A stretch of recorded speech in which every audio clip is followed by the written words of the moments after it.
Nothing says happy holidays quite like the heartwarming story of a little boy absolutely obliterating a couple of burglars. Harry's head roasting on an open fire, spiders nipping at their nose. Home Alone is a holiday classic. But after John Williams makes you cry with a soft melody, and Joe Pesci is done making you laugh, at least until you turn on the sequel, something strange happens. That warm, fuzzy holiday glow gives way to a small, nagging voice. Your mind starts to wonder, how did Harry and Marv survive all that? After it became popular for doctors to react to medical scenes in shows and movies, a new tradition was born. During the holiday season, everyone started to analyze Home Alone, specifically 1 and 2, to figure out how insane a Kevin is and how immortal Harry and Marv must be. However, these sweet holiday films are a lot darker than they seem. Harry and Marv aren't immortal, Harry and Marv are dead. but it wasn't the delayed head trauma from being hit in the face with bricks that did it. It wasn't the untreated burns from the flammable toilet. It wasn't even all the falls, crashes, and exposure to harsh chemicals. In fact, the Wet Bandits never made it to New York at all. Harry and Marv died during the events of Home Alone 1. When exactly did Harry and Marv die? The most obvious answers are perhaps when the paint cans hit them in the face, or when Harry took a crowbar directly to the chest. However, they died before all of those traps. Harry's death is the most obvious one. He died bent over in the snow after getting his head burnt to a jolly red crisp. What's really important here is that right before this, Harry mutters to himself, "I'll kill that kid." He makes a direct threat to Kevin right before he died. This is important because Marv says a similar thing right before he dies. After getting hit in the face with the iron and falling down the stairs, Marv leaves back out the basement door, muttering all the way. His death isn't seen on screen, but it can be heard. Whenever that big clunk was after he slipped and fell was how Marv met his demise. From that moment on, both Harry and Marv are ghosts. This may seem like the most unassuming answer to how and when Harry and Marv died, but this is exactly what makes it make sense. They clearly walk away from the other traps, so Harry and Marv needed to die before that. In both of these cases, neither we nor Kevin actually see the bandits in the moment of their demise, at least not directly. Harry is buried in the snow when he makes the transition from Wet Bandit to Spirit Bandit. It's probably for the best that Kevin doesn't see that. So why and how did they show up in New York right when Kevin got lost there? It's all part of a greater plan, one that forces them to face off with Kevin every year. This is their punishment for their life of crime, and perhaps more importantly, for threatening an 8-year-old with death. What are the odds that Kevin would really get lost and be all alone again? Even if that happened, New York is a busy place, especially during the holidays. There's so many tourists adding to the already huge crowds that gather in a big city. It's just so unlikely that Kevin would even run into the bandits again. But for him to have the opportunity to face off with them at his uncle's conveniently vacant home? It's extremely unlikely, unless there was some force that lined everything up perfectly so that Kevin was in the right place at the right time. It's hard to escape prison, especially with the, let's say, limited skill set of Harry and Marv. They were outsmarted by a little kid's makeshift security system, after all. They just aren't the brightest or sneakiest bandits out there, so it's really unlikely that they do something that few people have been able to accomplish. Even if they did escape, Marv was being pretty bold afterwards. He used a taped-up hand to steal money from Santa. He stole a hat off a skater and seemingly no one noticed. It makes no sense at all that they, of all people, could escape from prison, but then it makes even less sense that no one caught on to what they were doing but Kevin. However, it does add up if Kevin was the only person who could see them. The only people in Home Alone 2 who interact with Harry and Marv are Kevin or people that are helping Kevin. For example, look at the woman they see on the streets. She only notices the bandits after Kevin interacts with her. Then she punches Marv and Harry, and Kevin gets away. The woman in the park with the birds is already Kevin's friend by the finale. She can see the bandits because Kevin has already involved her.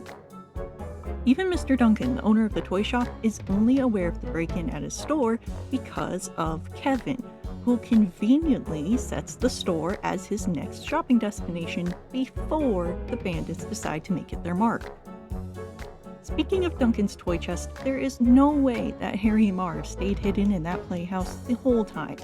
Some little kid was bound to look in the windows and say something about the scary-looking men hiding there.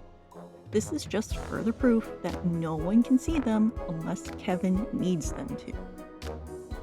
This may seem like a harsh punishment, but Harry and Marv kinda deserve it. The bandits not only tried to rob Kevin's house, but they went out of their way to rob the house when they knew that Kevin was all alone. It's hard for petty criminals to go lower than that. If anything, it takes their petty crimes and turns them into severe, unforgivable offenses. This is exactly why every year, Harry and Marv are forced to face off against Kevin, every year getting beat up by a kid. And this is why everything Kevin sets up works exactly as planned. What are the odds that he could really predict every move Harry and Marv would make? Not one of his traps malfunctioned. Everything went exactly as he planned, even in cases when it just shouldn't have worked. Kevin heats up the doorknob with an electric barbecue starter, looping it around the interior handle and heating it up until the outer handle was hot enough to brand Harry's hand. However, this really shouldn't work quite that well. According to an experiment done by Vsauce, it would take an incredibly long time to heat up the handle enough for it to glow with heat. It would take way more time than Kevin had in his montage. Even if he did cook the handle for that long, there's another problem. That only heats up the interior handle. The outer knob never got hot enough to glow. And the door itself started burning during the experiment. So one of Kevin's most iconic traps could never work as well as it somehow did. But then, why did it work? It worked for the same reason all of its other traps were perfectly executed. It's not that Kevin is an evil mastermind that can bend the laws of physics and move faster than the Flash. Kevin received help from a higher power. Perhaps this seems a little far-fetched. Maybe you aren't convinced quite yet. But let's look at even more evidence that proves Harry and Marv are already dead. In Home Alone 2, Marv gets electrocuted by Kevin. He grabs a hold of a faucet and can't let go. In a quick edit, Marv turns into a skeleton. This is no simple gag. This is a subtle reveal at Marv's true form. Harry also displays some signs and symptoms of his true state. In Home Alone 2, Harry's head is set on fire. Again. Unlike the first time this happened to him though, he doesn't realize he's on fire. It takes him a few seconds of walking around and seeing his reflection before he knows his head is on fire. Specifically on fire, not burning. If Harry was still alive, he'd feel the heat from that fire. Even if he had severe nerve damage from his first burn, there's no way he couldn't recognize the light, warmth, and the smell of his head being on fire. Some part of him would have been able to sense what was going on. Harry extinguishes his head in the toilet filled with lighter fluid, which should cause a lot of damage. But once again, it does not. Any living person would be able to tell their head was on fire, and no living person could survive their head getting blown up in a toilet. The only reason Harry does is because he's already dead. There is a counterpoint to this theory. If Harry and Marv are spirits going through their eternal punishment, then how could the cops arrest them at the end? Well, there's two explanations for this. The first is that Kevin notified them about where to go and who to look for, so they are another group of people seeing the bandits because Kevin invited them to. The other explanation is that these are no normal cops at all. They are in on the whole scheme. When Kevin's parents arrive in New York, they get the cops to help look for him. Even when Kate is going around alone at night to help search for him, she goes and talks to the cops, who then ask, is there anywhere he would go? And she says yes, he loves trees. The officers don't really seem overly worried about Kevin, like someone should be if they found out there were dangerous armed criminals in the area just beforehand. No one seems worried about it. No one brings it up. Why is no one worried about a kid who loves trees being lost in the same area as dangerous criminals who are just up to something in a park full of trees? Perhaps even more surprising is that the cops who do arrest Harry and Marv don't seem at all curious about who they were chasing. They're burned, branded, and covered in goo. How did they just end up in the park like that? There would have to be some investigation that would lead to Kevin. This actually brings up some questions about the cops from Home Alone 1. They take Harry and Marv away, but there is seemingly no follow-up.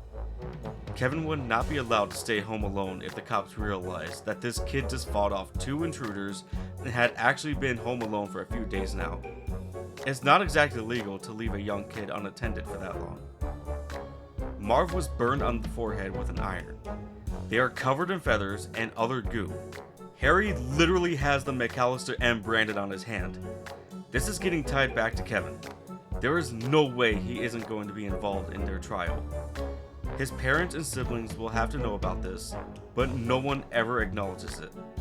Would anyone ever really mess with Kevin after finding out he set a trap and burned the hat of hair off of a man?